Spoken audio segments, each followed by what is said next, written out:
बिछ गई सियासी विसात, खेला जा रहा है सियासी खेल, जारी है वार पलटवार।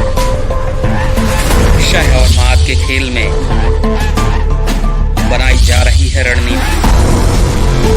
कौन पड़ेगा किस पर भारी, ये कभी भी सिर्फ हस्तक्षेप.com पर अमलेंदु उपाध्याय के साथ।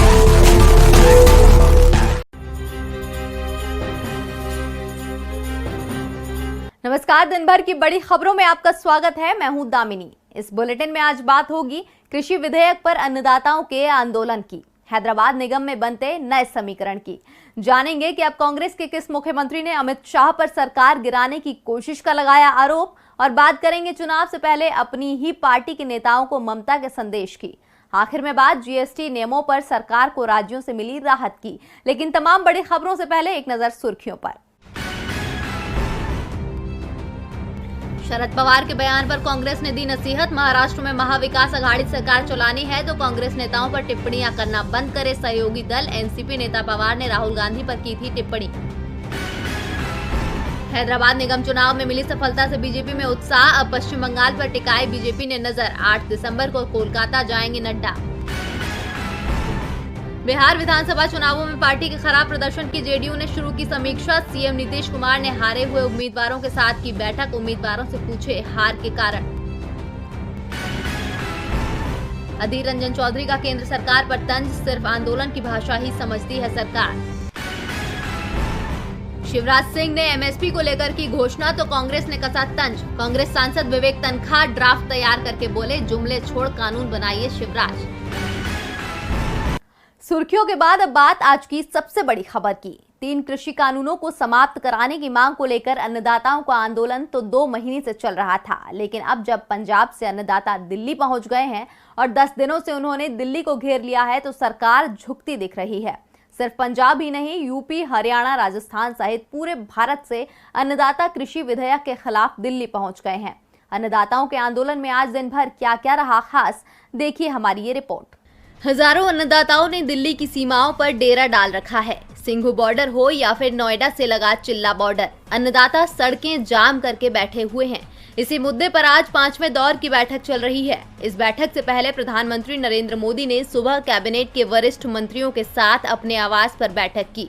इसमें केंद्रीय गृह मंत्री अमित शाह, रक्षा मंत्री राजनाथ सिंह और कृषि मंत्री नरेंद्र सिंह तोमर इस मीटिंग में मौजूद थे। सरकार अन्नदाताओं की कई मांगों को मानने को तैयार भी हो गई है और कानून में संशोधन का प्रस्ताव भी अन्नदाताओं को दिया है। केंद्रीय मंत्री सोम प्रकाश ने किसान नेताओं से कहा कि सरकार पंजाब की भावनाओं को समझती है और उनकी चिंताओं का समाधान करने के लिए तैयार है, लेकिन अन्नदाता कानूनों को रद्द करने की मांग पर अड़े हुए हैं। आज की बैठक में अन्नदाताओं को केंद्रीय कृषि मंत्री नरेंद्र तोमर ने एक बिंदु पर जवाब दिया।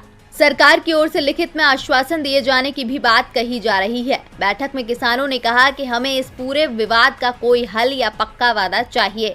जो भी फैसला होगा वो आज ही हो जाना चाहिए। बार बार की तारीखों के चक्कर में हम नहीं पड़ना चाहते, इसीलिए आज के बाद आगे की चर्चा नहीं करेंगे। हरजिंदर सिंह टांडा ने कहा कि हम कानूनों का पूरी तरह से रोल बैक चाहते हैं। अगर सरकार हमारी मांग नहीं मानती तो हम धरना जारी रखेंगे। इस बीच अन्नदाताओं के आंदोलन को चौतरफा समर्थन मिल रहा है। कई दलों के नेता भी अब आंदोलन में पहुंचने लगे हैं और अपना समर्थन जता रहे हैं। अन्नदाताओं ने समर्थन के लिए उनका आभार तो जताया, लेकिन किसी दल के नेता को मंच पर जगह देने से मना कर दिया है। आपको बता दें कि नए कृषि कानून को लेकर अन्नदाताओं को लेकर कुछ डर हैं, जिनमें पहला डर ये है कि अन्नदाताओं का मानना है कि कृषि बाजार और कॉन्ट्रैक्ट फार्मिंग पर कानून से बड़ी कंपनियों को बढ़ावा मिलेगा। कृषि खरीद पर कंपनियों का नियंत्रण होगा। कृषि उत्पादों की सप्लाई और मूल्यों पर भी उनका कब्जा हो जाएगा। भंडारण, कोल्ड स्टोरेज, फूड प्रोसेसिंग और फसलों के ट्रांसपोर्टेशन पर भी एकाधिकार की आशंका है। नए कानून से मंडी सिस्टम खत्म हो जाएगा। आवश्यक वस्तु कानून में संशोधन से जमाखोरी और ब्लैक मार्केटिंग को बढ़ावा मिलेगा। सभी शहरी और ग्रामीण गरीबों को बड़े अन्नदाताओं और प्राइवेट फूड कॉरपोरेशनों के हाथों में छोड़ देना होगा। कृषि व्यापार कंपनियां, प्रोसेसिंग कंपनियां, होलसेलर्स, एक्सपोर्टर्स और बड़े रिटेलर्स अपने हिसाब से बाजार को चलाने की कोशिश करेंगे। इससे अन्नदाताओं को नुकसान होगा। कॉन्ट्रैक्ट फार्मिंग वाले कानून से जमीन के मालिकाना हक खतरे में पड़ जाएगा। इससे कॉन्ट्रैक्ट और कंपनियों के बीच कर्ज का मकड़जाल फैलेगा। कर्ज वसूलने के लिए कंपनियों का अपना मैकेनिज्म होता है। अन्नदाता अपने हितों की रक्षा नहीं कर पाएंगे। फ्रीडम ऑफ चॉइस के नाम पर बड़े कारोबारी इसका लाभ उठाएंगे। इस कानून में विवादों के निपटारे के लिए एसडीएम कोर्ट को फाइनल अथॉरिटी बनाया जा रहा है। अन्नदाताओं की मांग है कि उन्हें उच्च अदालतों में अपील का अधिकार मिलना चाहिए। कृषि अवशेषों के जलाने पर अन्नदाताओं को सजा देने को लेकर भी अन्नदाताओं में रोष है। अन्नदाताओं का कहना है कि नए कानून में आर्थिक तौर पर मजबूत किए बिना नियम बना दिए गए हैं। प्रस्तावित इलेक्ट्रिसिटी संशोधन कानून के कारण किसानों को निजी बिजली कंपनियों के निर्धारित दर पर बिजली बिल देने को मजबूर होना पड़ेगा। आज 5वें दौर की बैठक में कोई हल निकलता है या ये धरना इसी तरह चलता रहेगा, ये तो बैठक के बाद ही पता चल पाएगा। अन्नदाताओं को मनाने में सरकार के पसीने छूट रहे हैं। उनका समर्थन लगातार बढ़ता जा रहा है। सरकार ने झुकने के संकेत तो दिए हैं, लेकिन कानून खत्म करने की बात पर अन्नदाता अड़ गए हैं। अन्नदाता चाहते हैं कि नए कानून खत्म हो। वहीं हैदराबाद नगर निगम में नया बोर्ड का गठन ही फंसता दिख रहा है। चुनाव में किसी भी दल को बहुमत नहीं मिला है। ऐसे में निगम में मेयर पद के लिए 2 दलों में गठबंधन हो सकता है। तो किस दल का हो सकता है मेयर, देखिए हमारी ये रिपोर्ट। हैदराबाद नगर निगम में इस बार किसी को बहुमत नहीं मिला है। AIMIM जहां अपना किला बचाने में कामयाब रही, वहीं TRS सबसे बड़े दल के रूप में उभरने के बावजूद सबसे ज्यादा नुकसान में रही है। बीजेपी ने जरूर इस बार सबको चौंकाया है और वो दूसरे नंबर की पार्टी बन गई है। चुनाव प्रचार में जिस तरह से बीजेपी ने अपनी पूरी ताकत झोंकी थी, बीजेपी को उसका फायदा मिला है। ग्रेटर हैदराबाद नगर निगम के 150 वार्डों के लिए वोटिंग हुई थी, जिसमें वार्ड नंबर 136 को छोड़कर बाकी सभी के नतीजे सामने आ चुके हैं, जिसमें TRS को सबसे ज्यादा 55 सीटों पर जीत मिली है।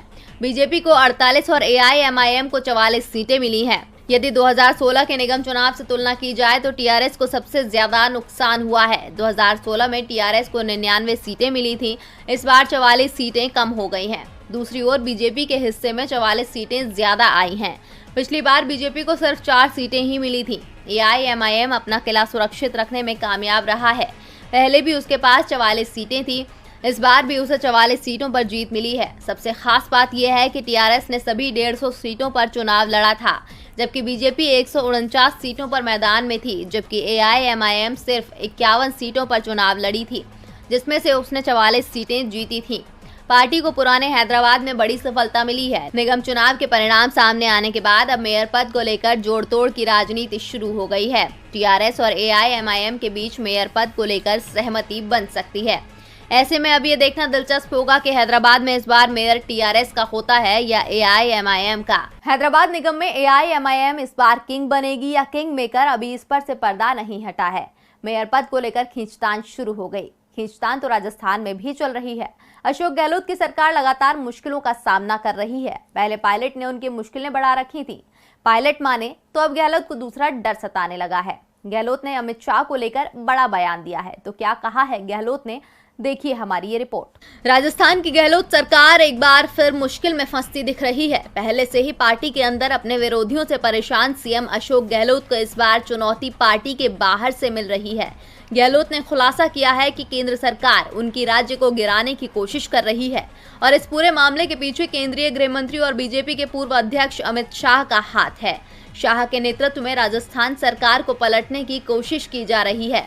अशोक गहलोत ने दावा किया है कि अमित शाह और पेट्रोलियम मंत्री धर्मेंद्र प्रधान ने कांग्रेस विधायकों से मुलाकात की। मुलाकात का जिक्र करते हुए गहलोत ने कहा कि अमित शाह ने कांग्रेस विधायकों से कहा है कि वो 5 सरकारें गिरा चुके हैं और राजस्थान सरकार को भी गिरा देंगे। गहलोत ने कांग्रेस विधायकों की वफादारी की तारीफ करते हुए कहा कि अमित शाह से मिले विधायकों ने बाद में बताया कि वो अमित शाह को गृह मंत्री के रूप में देखकर शर्मिंदा हैं। एक समय था जब देश के गृह मंत्री सरदार पटेल हुआ करते थे और अब अमित शाह हैं। बीजेपी पर निशाना साधते हुए सीएम ने कहा कि बीजेपी की आदत है कि वो जहां विपक्ष में होती है वहां की सरकार को गिराने का काम करती है। ऐसा वो मध्य प्रदेश में कांग्रेस की कमलनाथ सरकार के साथ कर चुकी है। अशोक गहलोत की सरकार भी कुछ दिनों पहले मुश्किलों में फंस गई थी, जब सचिन पायलट के समर्थन में 1.5 दर्जन विधायकों ने बगावत कर दी थी। लेकिन राहुल और प्रियंका गांधी के दखल के बाद सचिन पायलट पार्टी में वापस लौट आए थे और कांग्रेस की सरकार बच गई थी।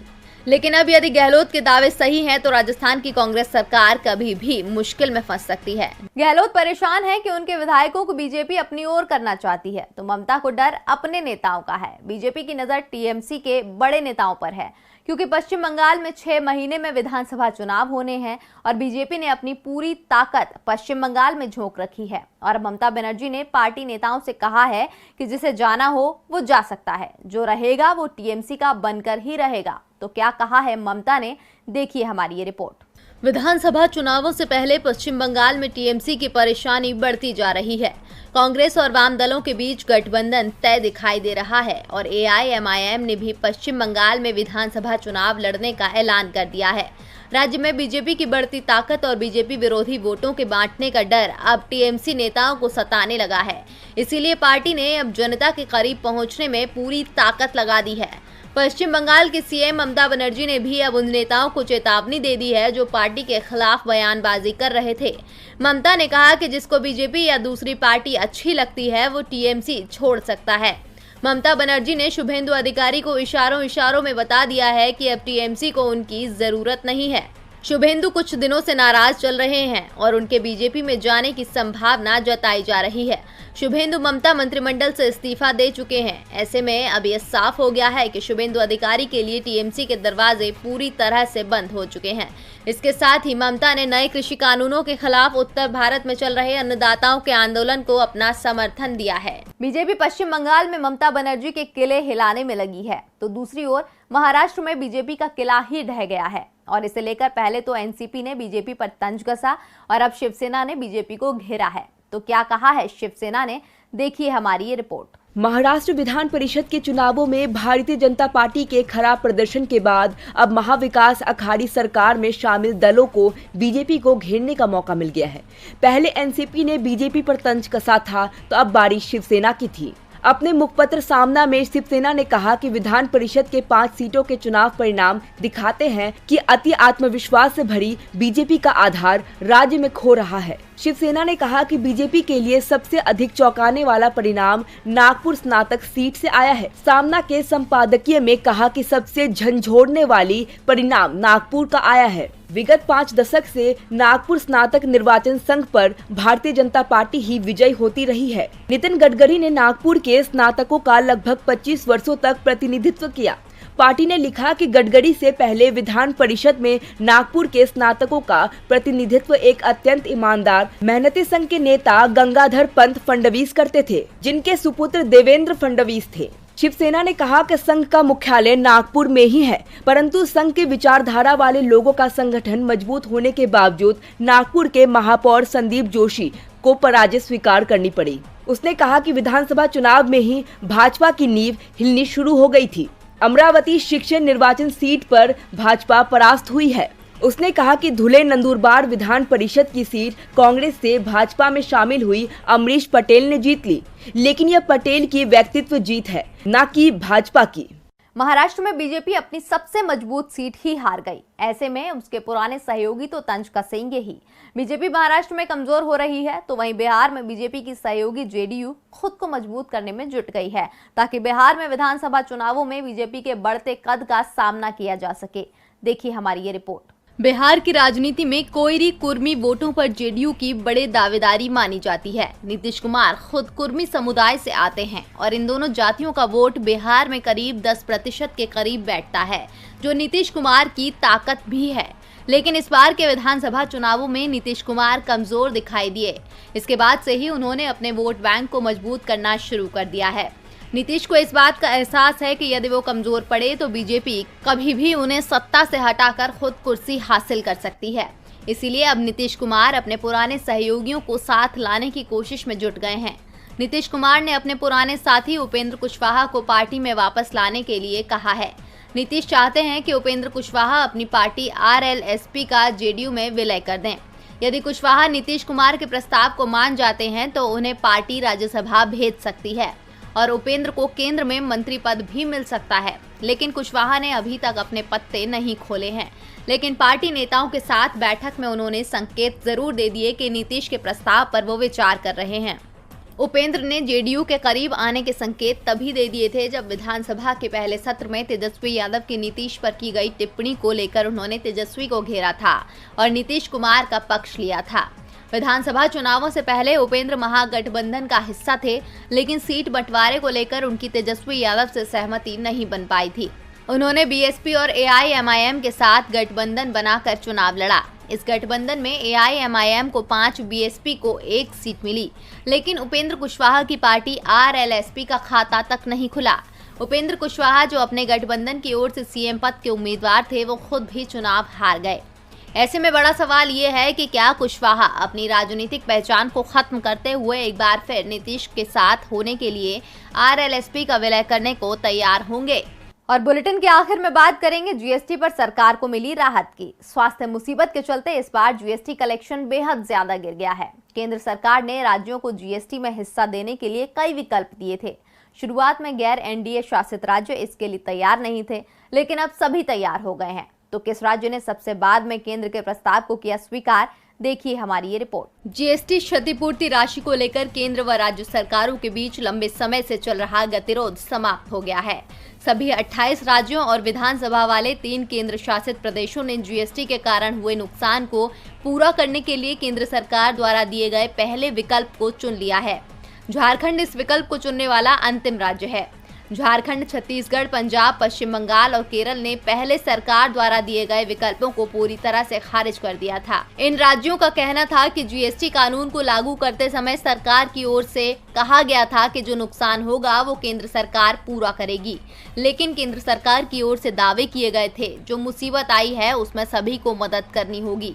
लेकिन अब सभी राज्य पहले विकल्प पर सहमत हो गए हैं। केंद्र सरकार ने जीएसटी क्षतिपूर्ति की भरपाई के लिए राज्यों को 2 विकल्प दिए थे। पहला विकल्प 97,000 करोड़ रुपए उधार लेने का प्रस्ताव था, जिसे बाद में बढ़ाकर 1.1 लाख करोड़ कर दिया गया, और दूसरा 2.35 लाख करोड़ रुपए का था। केंद्र सरकार ने पहले विकल्प का चुनाव करने वाले राज्यों और केंद्र शासित प्रदेशों के लिए स्पेशल उधार विंडो खोली है।